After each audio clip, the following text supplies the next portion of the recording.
Hello everyone, I am Sana and welcome to today's lecture which is about beliefs. The objectives of today's topic are: the first is introduction to beliefs, second is why beliefs have value in themselves, third is how people form beliefs, fourth is the concept of emotional beliefs, fifth, function of beliefs, sixth is the general theoretical significance of primal world beliefs, seventh is can beliefs be changed, and the last objective which is beliefs about thinking. Let us begin with the introduction to beliefs. There are terminological and conceptual connotations surrounding the words we use in the context of beliefs. Our beliefs are fundamental parts of what makes each of us unique. They are a major cause of both harmony and discord. Shared beliefs bring people together, while divergent beliefs can spark revolutions. In this age of the internet and social media, the ability of beliefs to both invigorate and polarize is more apparent than ever. This raises a fundamental question: how do people arrive at their beliefs? How do things work? Why do others act as they do? What will be the consequences of my own behavior? Definitions of related terms differ, and the notions of beliefs, opinions, attitudes, ideas.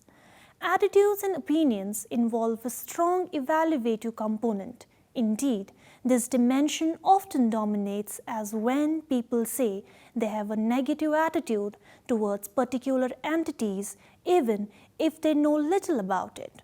Although the focus is on beliefs in the sense of what people think about causes and effects.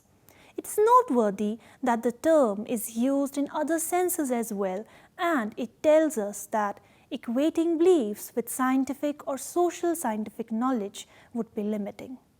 Although political psychologists rarely deal with statements like the following: they are important to people's life. I believe in God. I believe I am falling in love. I believe that it is vital to win the war in Iraq. Even this abbreviated list illustrates three things. First, beliefs can refer to inner states as well as outer realities. We often interpret our feelings and seek to understand exactly what it is that we believe. Second, beliefs and statements about beliefs can be exhortatory. To say, I believe we must do this, is to urge others and ourselves on. Statements like, I believe my views will prevail, combine these two elements. The third and perhaps most important point is that many beliefs have a strong element of commitment and faith, even when religion is not involved. Scientists say that they believe in their theories of findings, and this often means not only that they have confidence in their validity, but that they are important to them, and it is important that others accept them as well. When people talk about beliefs to live by, moral and empirical considerations are fused. When people say that they believe that medical revolution can be brought by technology and that doing so will make this a better world, they are combining how they see the evidence and what their values and desires lead them to think should and must be true. The other side of this coin is revealed by a doctor's response to his critique's rejection of his findings that a controversial treatment helped many victims of a heart attack. He said they suffered from emotional disbelief. One can argue that this only shows that the word belief has multiple meanings and that we would be better off separating them and attaching different labels to each. However, that the common term may be pointing to something deeper, which is the inextricable role of emotion in sensible thought. Over the past decade or so, psychologists and political psychologists have come to believe that a sharp separation between cognition and affect is impossible, and that a person who embodied pure rationality undisturbed by emotion, would be a monster if she were not an impossibility.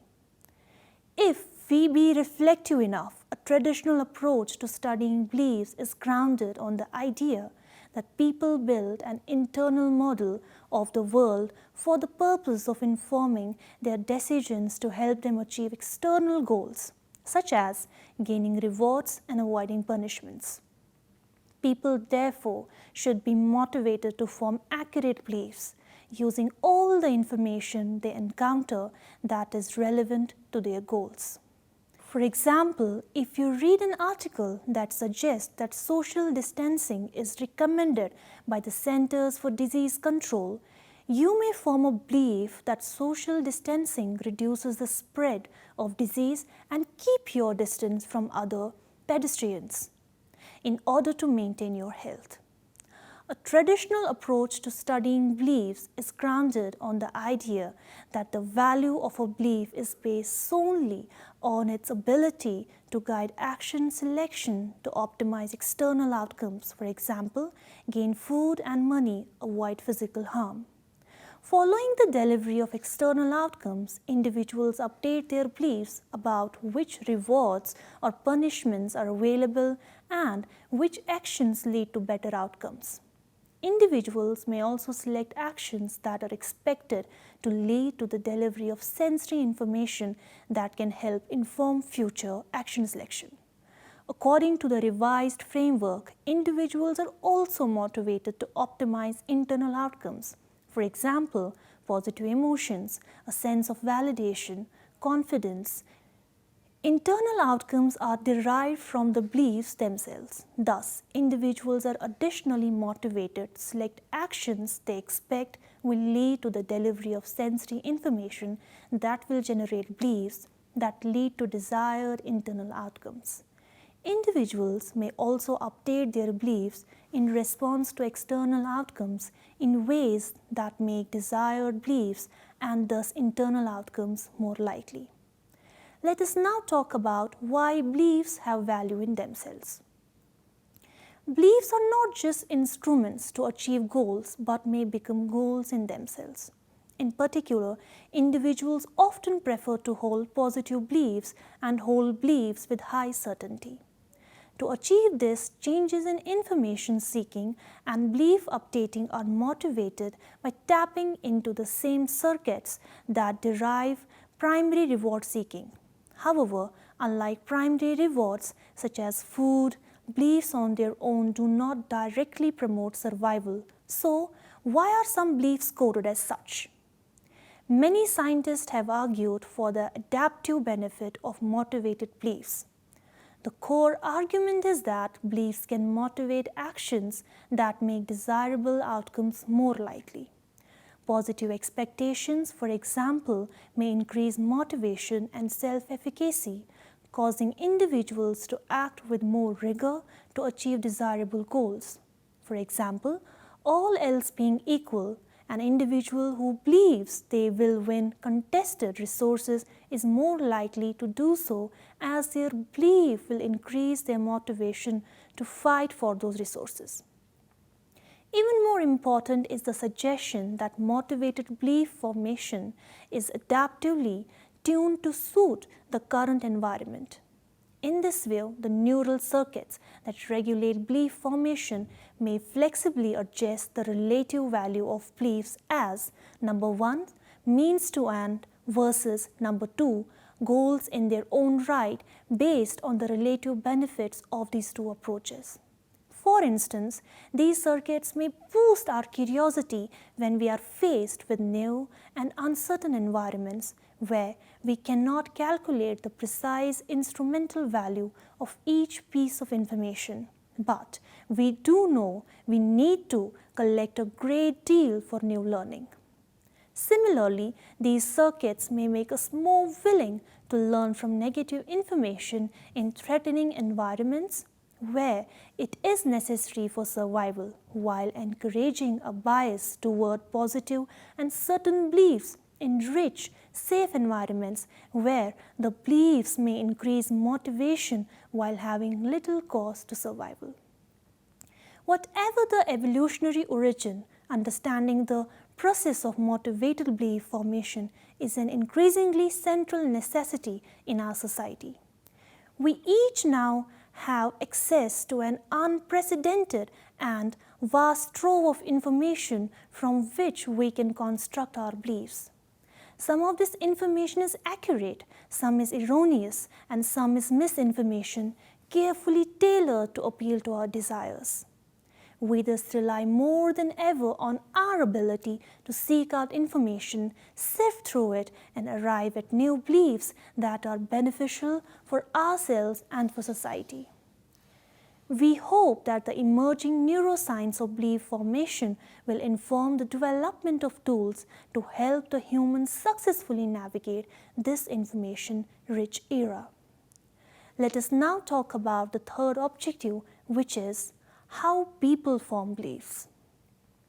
Dear students, let's now focus on two long-standing observations about human cognitive behavior of explaining how people form beliefs. One is the brain's readiness to perceive patterns even in random phenomena. The other is its readiness to nominate agency intentional action as the cause of natural events. It is believed that people form their beliefs first and then look for evidence in support of them afterwards. Patternicity and agenticity to the brain's pattern-seeking and agency-attributing propensities respectively explain the belief formation. These underlie the diverse reasons why people form particular beliefs from subjective, personal, and emotional promptings in social and historical environments that influence their content. As a belief engine, the brain is always seeking to find meaning in the information that pours into it. Once it has constructed a belief, it rationalizes it with explanations almost always after the event. The brain thus becomes invested in the beliefs and reinforces them by looking for supporting evidence while blinding itself to anything contrary. This process is known as belief-dependent realism, which is what we believe determines our reality, not the other way around. Let us briefly talk about the concept of emotional beliefs. Emotional belief is one where emotion constitutes and strengthens a belief and which makes possible a generalization about an actor that involves certainty beyond evidence. The experience of emotion is not a mere product of cognition or a reaction to a belief. It is not an afterthought. Feelings influence what one wants, what one believes, and what one does. As three psychologists observed, the influence of emotions upon beliefs can be viewed as the port through which emotions exert their influence upon human life. Beliefs are where emotion and cognition meet. International relation theorists typically emphasize how specific situations produce emotions such as fear or anxiety that undermine rational decision-making. Shifting attention from specific emotions to specific beliefs makes emotional central to political science as well as accessible to political scientists who do not study psychology. Focusing on the effects of anger, anxiety, or greed can be helpful, but at least as helpful is a focus on emotional beliefs such as trust, nationalism, justice, or credibility. The term emotional belief is imperfect. If it is true that rationality depends on emotion and that emotion and cognition are intertwined, then all beliefs depend on emotion. Although the term is redundant, most readers will view it as a synonym for irrational beliefs. For example, theorists distinguish cognitive from motivated beliefs. Cognitive beliefs are free of emotion.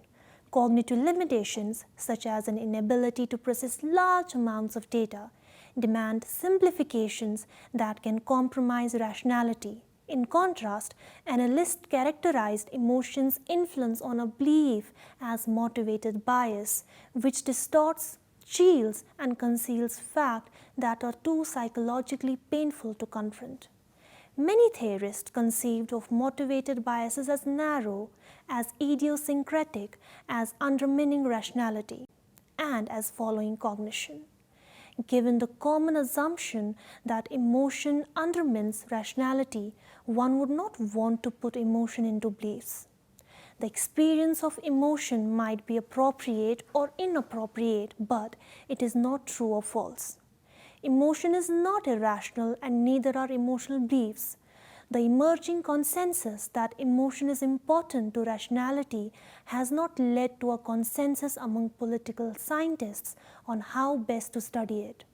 One way to identify emotion influence on politics is through beliefs. A focus on emotional beliefs allows one to incorporate a panoply of emotions into concepts.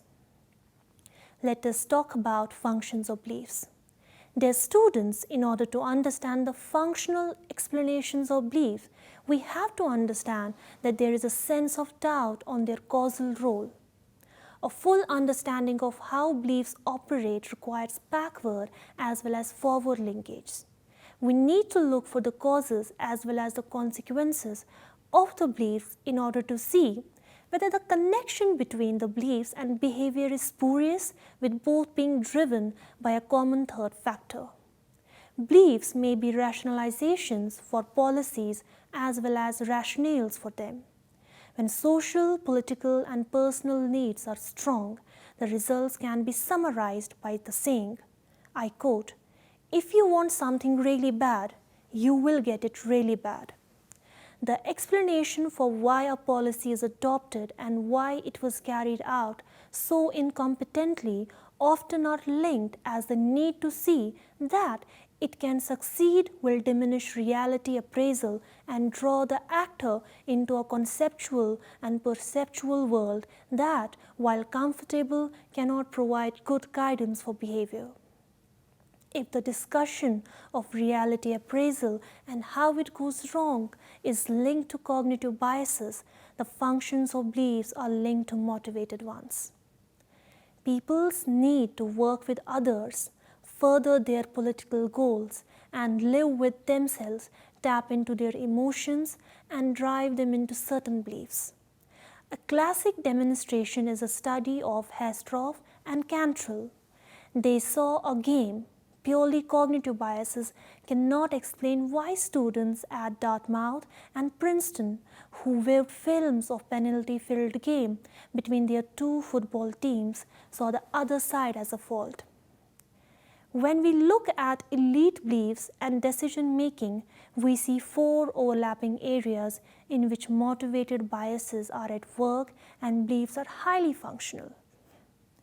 These are the hesitancy to recognize painful value trade-offs, the psychological and political need for people to see that their policies will work, the impact on beliefs of goals and feelings of which people are unaware, and the propensity of people to infer their own beliefs from how they behave. One can reply that these sorts of functional pressures are unlikely because they imply knowledge of the very cognitions that people are trying to ward off, if not the conclusions to which they are being steered. At times, the line between awareness and lack of it is very thin. People often say things like, "I don't think that this is something I want to hear about," or "that is a subject we are better off not analyzing." But beyond this borderline, a great deal of cognitive processing is preconscious, and the understanding that a certain position must be affirmed can affect the person's thinking without her being aware of it. One does not have to accept Freudian notions of the unconscious and repression to conclude that we can be strongly influenced by impulses of which we are unaware. The requirement for bolstering beliefs can be triggered by the implicit realization that the decision is a hard one and that more thorough analysis could lead to high conflict. When people lack good choices, they are likely to imagine that the one they select is better than it is. Let me bring your attention towards the sixth objective, which is the general theoretical significance of primal world beliefs. Whether a beautiful vacation spot or dangerous war zone, humans are responsive to beliefs about the general character of the circumstance they are in. For example, perceiving one's surroundings as crummy should impact well-being directly by, say, decreasing positive emotions and indirectly by inducing behaviors known to lower well-being, such as neuroticism. High reactivity to such perceptions is typically adaptive, helping organisms capitalize on opportunities and compensate for threats. For example, an organism's perception of a barren environment is thought to play a determinative role in deciding when to move on from a food patch. Yet, psychologists have never seriously considered the vast ramifications if humans had different beliefs not only about places within the world but also the global character of the whole world as one giant place. It is to be noted that when an organism's behavior is observed in a single context, like a dog in a dog park, it is difficult to judge the extent to which the behavior is context specific, that is, a state like reaction to that park, or organism specific, that is, a trait like expression of that dog. Likewise, if an organism has beliefs about a place the organism never leaves, then these beliefs would drive many patterns of behavior that would manifest as seemingly trait-like personality characteristics while actually being context-specific reactions to an underlying perception.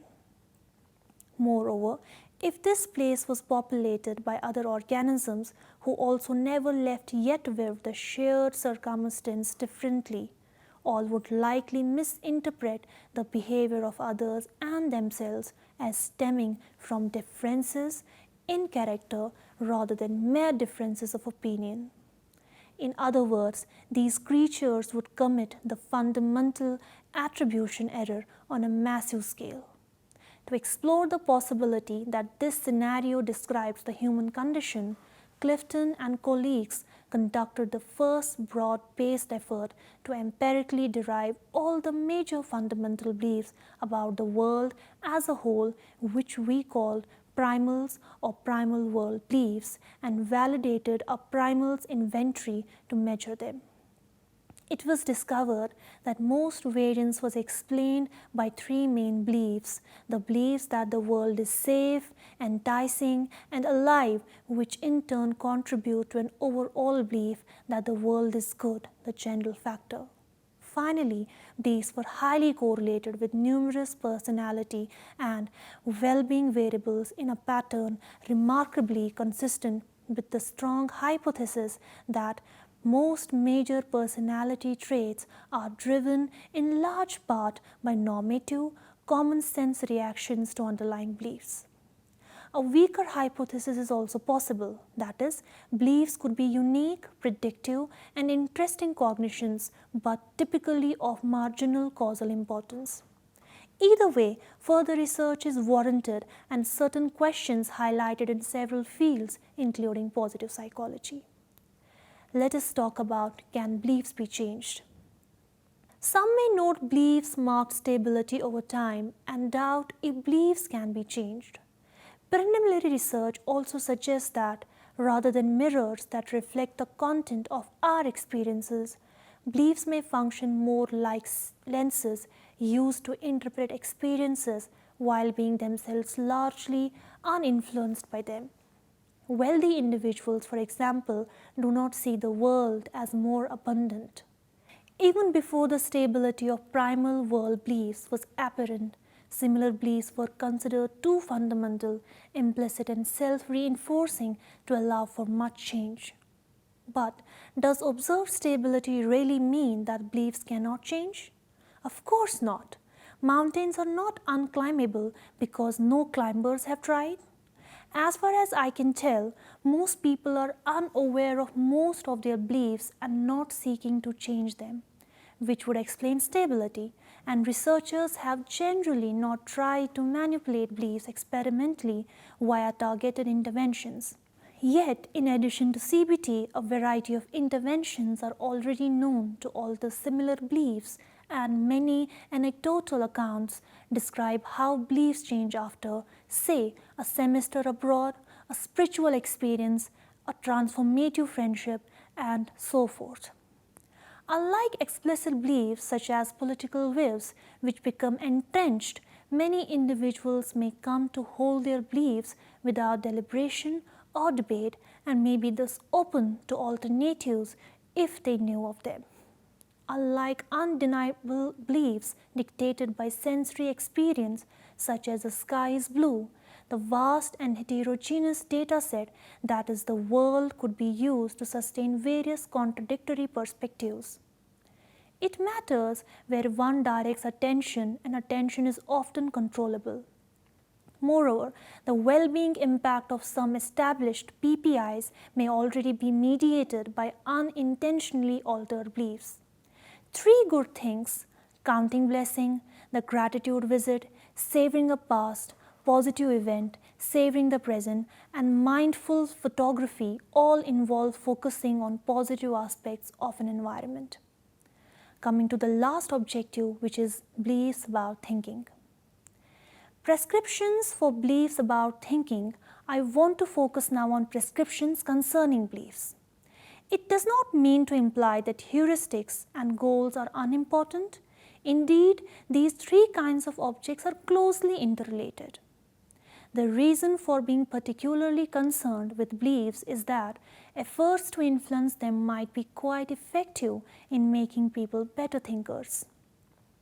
Most of our educational system is set up to impart beliefs, facts, and habits, but not goals. Of these 3, beliefs may be the most general in their effect on thinking. The idea of a prescriptive theory of beliefs about thinking may be more plausible through an analogy with other belief systems. In many other domains, it has been suggested or shown that people hold naive theories, which must yield to more mature theories either through drastic reorganization or gradual change. The closest parallel to the distinction between naive and sophisticated theories in the domain of beliefs is the developmental theory of Kitchener and King. Their analysis does not concern subject beliefs about thinking itself, but rather about justification of beliefs and the nature of knowledge. They have proposed a developmental sequence in subjects' assumptions about reality, knowledge, and justification as expressed in interviews about belief dilemmas. There are 7 stages. Subjects move through the stages as they get older, very likely in part as a result of education. The first 4 stages involve a gradual break with the idea that truth is absolute and known to all. The breakdown of all this idea is what leads to subjectivism or relativism. At stage 4, one person's belief about anything is as good as another's. No evaluation is possible. The top 3 stages involve a gradual recognition of the possibility of general standards of justification such as those advocated here. The important point about this theory and the evidence supporting it is that it points out the existence of naive beliefs about beliefs themselves. Although the sequence does not concern thinking, decision-making, and belief formation themselves, it is clear that the beliefs tapped by Kitchener and King are relevant to thinking. The higher stages provide reasons for the value of thinking, where the lower stages do not. There are many beliefs that make for good thinking in general, that is, those that counteract the biases, and many beliefs that tend to encourage these biases. Among the former are the belief that thinking often leads to better results, that difficulties can often be overcome through thinking rather than say through luck, that good thinkers are open to new possibilities and to evidence against possibilities they favor, and that there is nothing wrong per se with being undecided or uncertain for a while. Among the latter are beliefs that changing one's mind is a sign of weakness, that being open to alternatives leads to confusion and despair, that quick decision making is a sign of wisdom or expertise, that truth is determined by authority, that we cannot influence what happens to us by trying to understand things and weigh them, and that use of intuition alone is the best way to make decisions. The former beliefs act to oppose the natural biases and the latter act to support them, whatever germ of truth they might otherwise contain. The importance of beliefs in thinking is consistent with the suggestion of Perkins that poor thinking often results from a makes sense epistemology, in which the thinker believes that the way to evaluate conclusions is by asking whether they make sense at first blush.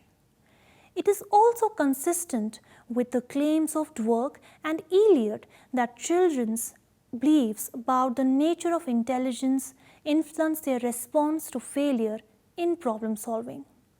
Both the belief that error is due to stupidity and the belief that success is due to effort may become self-fulfilling in the long run. If people do not believe that thinking is useful, they will not think.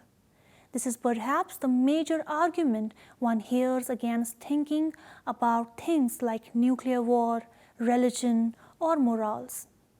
These matters are beyond us. They are best left to experts who are capable of thinking about them, if anyone. That brings us to the end of the lecture. Thanks for watching.